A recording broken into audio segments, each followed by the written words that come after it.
Hello students, आज का जो हमारा टॉपिक है वो है रैंक ऑफ मैट्रिक्स। ठीक है, तो रैंक ऑफ मैट्रिक्स होता क्या है, इसकी डेफिनेशन क्या है। A positive integer R is said to be rank of non zero matrix A if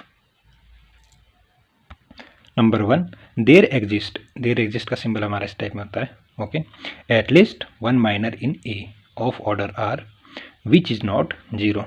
ठीक है, फर्स्ट कंडीशन। सेकंड है every minors of A of order greater than R is zero. Rank of matrix A is denoted by rho A is equal to R. तो जो हमारा rank of matrix है वो हम किससे डिनोट करते हैं, रो ए से, राइट। तो ये तो होगी हमारी रैंक ऑफ मैट्रिक्स की डेफिनेशन। ठीक है, अब करेंगे हम इसका एग्जांपल कि हम इसका रैंक निकालते कैसे। जैसे हमारे पास मैट्रिक्स गिवन है, जैसे जो ये मैट्रिक्स है इसका ऑर्डर है हमारे पास 3x3, यानी कि 3 इसकी रो है और 3 ही कॉलम्स है इसके, राइट। तो इसका हम रैंक कैसे निकालते हैं, आप कैसे बताओगे कि इसका रैंक कितना है। तो हमारे पास एक एग्जांपल है, determine the rank of matrix. आपके पास वैल्यू गिवन है, ठीक है, तो हम क्या कर लेंगे, इसका सॉल्यूशन कर लेंगे। ठीक है, हम लिखेंगे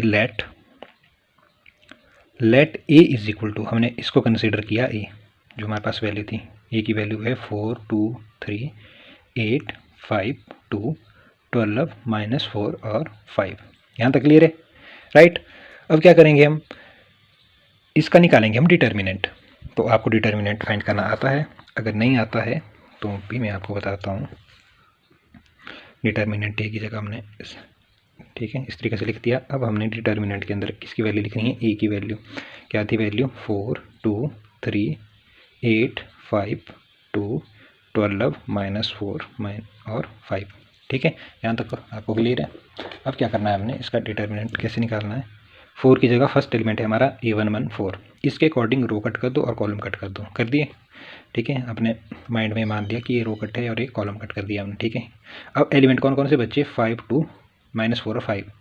अब इसकी मल्टीप्लिकेशन इसके साथ 5 × 5 हो गया 25, बीच में रहता है नेगेटिव का साइन, और 4 × 2 -4 × 2 हो गया -8, इधर माइनस था तो माइनस माइनस हो गया प्लस, ये हो गया। ठीक है, अब ये था आई था पॉजिटिव का, जे होता है नेगेटिव का, तो नेगेटिव का साइन लगता है हमारे पास, और 2 का 2, सेकेंड एलिमेंट 2 है हमारा A12। इसके अकॉर्डिंग रो कट कर दो और कॉलम कट कर दो। ठीक है, कौन सी वैल्यू बची, 8 2 12 और 5। तो 8 × 5 हो गया हमारे पास 40, बीच में माइनस का साइन, 12 × 2 हो गया 24। यहाँ तक क्लियर है। फिर के कौन सा होता है हमारा, पॉजिटिव का, तो हम प्लस की के लिखेंगे, हम के की जगह लिखेंगे प्लस का साइन, और इसकी वैल्यू है इधर A13 की 3। यहाँ तक क्लियर है। फिर इसके अकॉर्डिंग रो कट कर दो, कॉलम कट कर दो, क्या आ गया हमारे पास 8 5 12 -4। ठीक है, ये एलिमेंट बच गए। अब इनकी मल्टीप्लिकेशन करनी है, 8 × -4 हो गया माइनस का 32, और बीच में माइनस का साइन, 12 × 5 हो गया 60, राइट। यहाँ तक आपका क्लियर है। तो इसके बाद क्या हो गया हमारे पास, 4 की जगह हमने 4 रख दिया एज इट इज़, और 25 और 8 हो गया हमारे पास 33, -2 का 2, ये हो गया हमारे पास 16, प्लस 3 × ये हो गया हमारे पास माइनस का 92। ठीक है, इसको सॉल्व करें तो हमारे पास क्या आ जाएगा, ये आ जाएगा हमारे पास 132 माइनस का 32, और प्लस इसकी मल्टीप्लिकेशन करेंगे तो ये आ जाएगा हमारे पास माइनस का 276। ओके, तो इसको जब हम कैलकुलेट करेंगे तो ये आ जाएगी हमारे पास value 176 which does not equal to 0। यहाँ तक क्लियर है। ठीक है, तो डिटर्मिनेंट ए की वैल्यू आ गई हमारे पास 1 -176। ठीक है, तो यहाँ से हम क्या बोल सकते हैं, देयरफॉर जो डिटर्मिनेंट ए है, determinant A does not equal to 0। तो मैंने आपको डेफिनेशन बताई थी सिंगुलर और नॉन सिंगुलर की। ठीक है, तो अगर आपने पढ़ा होगा तो हमारे पास जब हमारा determinant does not equal to 0 होता है तो हमारी मैट्रिक्स कैसी होती है, तो हमारे पास ए क्या होता है, नॉन सिंगुलर। तो यहाँ से लिख सकते हैं हम, this simplifies A is non singular. ठीक है, यहाँ तक क्लियर है। और यहाँ से हमारे पास पूछा क्या गया था कि हमने रैंक निकालना है इसका क्वेश्चन में, तो यहाँ से बोल सकते हैं देयरफॉर, नेक्स्ट लाइन हमारे पास, तो देयरफॉर जो रैंक ऑफ ए है हमारे पास, इसको डिनोट करते हैं रो ए से, तो वो कितना होगा हमारे पास 3। ओके, क्लियर है। तो सबसे पहले हमने इसकी डेफिनेशन पढ़ी, फिर हमारे को क्वेश्चन दिया गया था अगर हमारा determinant does not equal to zero है, ठीक है, अगर वो उसको does not equal to zero है तो हम क्या बोलेंगे, हमारा ए क्या है, नॉन सिंगुलर, राइट। अगर वो नॉन सिंगुलर है तो हम बोल देंगे कि जो हमारा रैंक ऑफ ए है वो है 3, ओके। और यहाँ पर हम बात किसकी कर रहे हैं, 3x3 मैट्रिक्स की, राइट। ऐसा नहीं कि 4x4 के लिए भी वही रहेगा, 5x5 के लिए भी। मैं अभी जस्ट बात कर रहा हूँ 3x3 मैट्रिक्स के बारे में। इसका जो ऑर्डर है हमारे पास ईयर जो ये मैंने बताया था, ये है हमारे पास 3x3, यानी कि 3 रो है, इसमें 3 कॉलम है, ठीक है। अगर हमारा इसका जो डिटर्मिनेंट है अगर A does not equal to zero आता है, इसका मतलब ये है कि जो रैंक ऑफ ए है वो हमारे पास 3 रहेगा, ओके। तो हमारे पास एक और एग्जांपल है 3x3 मैट्रिक्स का, ठीक है। इसमें क्या है, हमारे पास जो रैंक ऑफ ए है वो 3 नहीं है। तो हर बार पॉसिबिलिटी ये नहीं कि अगर आपके पास 3x3 का जो ऑर्डर है, जो मैट्रिक्स है, ठीक है, उसमें आपका जो रैंक हो वो 3 ही हो, राइट। तो अभी हम सॉल्व करके देखेंगे इसको। देखो इसका हम निकालते हैं पहले डिटरमिनेंट। सबसे पहला स्टेप होता है हमारे पास ये, ठीक है। ए की वैल्यू गिवन है, डिटरमिनेंट ए की वैल्यू आप लिख दो इसमें 2 3 3 3 6 12 2 4 8, ठीक है। रैंक निकालना आपको आता है, मैंने बता दी। डिटरमिनेंट आपको फाइंड करना आ जाता है, ठीक है। रैंक का हमने एक क्वेश्चन कर दिया, एक हम और कर रहे हैं। तो इसकी वैल्यू आ जाएगी, देखो 2 फर्स्ट एलिमेंट है 1 A1 1 का, और इसके अकॉर्डिंग रो और कॉलम कट कर दो, क्या क्या एलिमेंट बच जाएगी, 6 12 4 8। तो ये बन जाएगा 48, 6 × 8 हो गया 48 माइनस ये हो जाएगा 48, ओके। फिर आ जाएगा इधर नेगेटिव का साइन क्योंकि माइनस जे है, ठीक है। आई माइनस जे के, इस फॉर्म में हम इसमें साइन लगाते हैं। तो आई के लिए पॉजिटिव का, जे के लिए नेगेटिव का और के लिए पॉजिटिव का। 3 के अकॉर्डिंग रो कट करो, कॉलम कट करो। 3 12 2 4 ये बच गया हमारे पास। तो 3 × 8 हो गया 24 और 2 × 12 हो गया 24, राइट। और फिर आ जाएगा प्लस का 3, इसके अकॉर्डिंग कॉलम और रो कट कर दो। 3 6 2 4 एलिमेंट बच गए। 3 × 4 हो गया हमारे पास 12 माइनस 6 × 2 हो गया 12। 2 ये बच गया 0 माइनस 3 24 माइनस 24 0 प्लस 3 ये बन गया हमारे पास 0। तो हमारे पास जो रैंक ऑफ ए है, ठीक है, रैंक ऑफ ए आ गया हमारे पास 0। तो इसका मतलब ये कि जो हमारा ए क्या है वो है सिंगुलर, ठीक है। तो यहाँ से हम ये बोल सकते हैं कि therefore determinant A is equal to 0, that is only minors of order 3 of A vanishes, ठीक है। बोल सकते हैं ऐसा कि नहीं, राइट।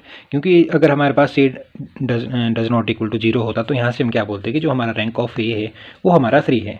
बट यहाँ पर जो रैंक ऑफ हमारे पास जो डिटर्मिनेंट ए है उसकी वैल्यू ही 0 आ रही है, ठीक है, वो हमारी सिंगुलर आ रही है, ठीक है। तो इसमें ए इन्वर्स हमारा एग्जिस्ट नहीं कर रहा है, तो ऑर्डर 3x3 था, ठीक है। तो यहाँ से बोल दिया हमने कि only minor of order 3 of A vanish. यहाँ तक हो गया क्लियर। तो हम क्या करेंगे, हम कंसिडर करेंगे next step. Now we consider any minor of order 2। हम ऑर्डर 2 के माइनर कंसीडर कर लेंगे। तो इसमें क्या करेंगे हम, देखो हमने इसका फर्स्ट वाला डिटरमिनेंट निकाल दिया, तो हमारा आ रहा है मतलब कि हमारा जो ये 3 ऑर्डर है ये only minor of order 3 of A vanish कर रहा है। ये तो आपको पता लग गया यहाँ तक। अब हमने क्या कंसीडर किया, कंसीडर हमने यहाँ पर बोला कि now we consider any minor of order 2। तो ऑर्डर 2 का माइनर हमने क्या कंसीडर कर दिया, हमने ले लिए ये 2 3 और 3 6 ये वैल्यू ले ली हमने, राइट।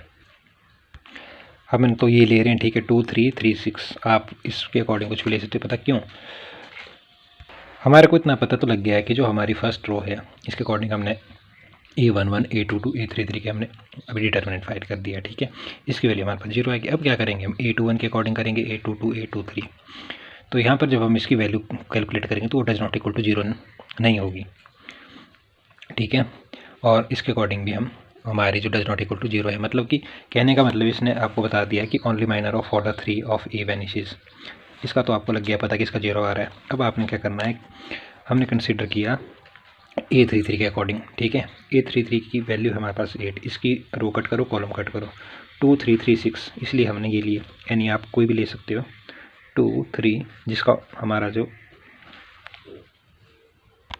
आप इसमें से ले सकते हो, जैसे हमने A21 का ले लिया, this element and this element 3 × 3 4 × 8, ठीक है। इसको ले सकते हो आप, या इसके अकॉर्डिंग आप 6 के अकॉर्डिंग भी ले सकते हो, दिया गया हमारे पास 2 3 2 8। तो हमने कंसीडर किया है A33 का, ठीक है। A3 की वैल्यू है 8, 8 के अकॉर्डिंग हमने रो कट कर दी, कॉलम कट कर दिया। हमारे पास 2 3 3 6 हमने ये कर लिया है। P consider any minor of order 2, ठीक है। तो हमने ले लिया। अब इसकी आप डिटर्मिनेंट फाइंड करेंगे तो हमारे पास आ जाएगा 12 माइनस 3 3 है, 3 इंटू 3 हो गया हमारे पास 9, which does not equal to 0। तो यहाँ से हम क्या बोल सकते हैं कि therefore there is a minor of order 2 of A which does not vanish, okay, जो कि हमारा वेनिश नहीं कर रहा है। तो मैंने आपको बता दिया है कि कैसे करना है, right, which does not vanish. तो देयरफॉर यहाँ से क्या कर सकते हैं हम कि रैंक ऑफ जो A है वो क्या होगा हमारे पास 2, ठीक है, 3 नहीं होगा क्योंकि जो हमारा डिटर्मिनेंट A है वो हमारा 0 आ गया है। तो ये है इसमें। तो आपने ये माइंड में नहीं रखना है कि हमारा अगर 3 क्रॉस 3 की मैट्रिक्स है तो हमारा जो रैंक है वो 3 ही आएगा, ठीक है। आपने इस तरीके से फाइंड करना है। अगर हमारा वेनिश कर रहा है, ठीक है, अगर 3 ऑर्डर 3 के लिए तो आपने ऑर्डर 2 के लिए लेना है, ठीक है। ऑर्डर 2 के लिए देखना है कि हमारा वो वेनिश कर रहा है या नहीं कर रहा है। तो ये था हमारा आज का टॉपिक।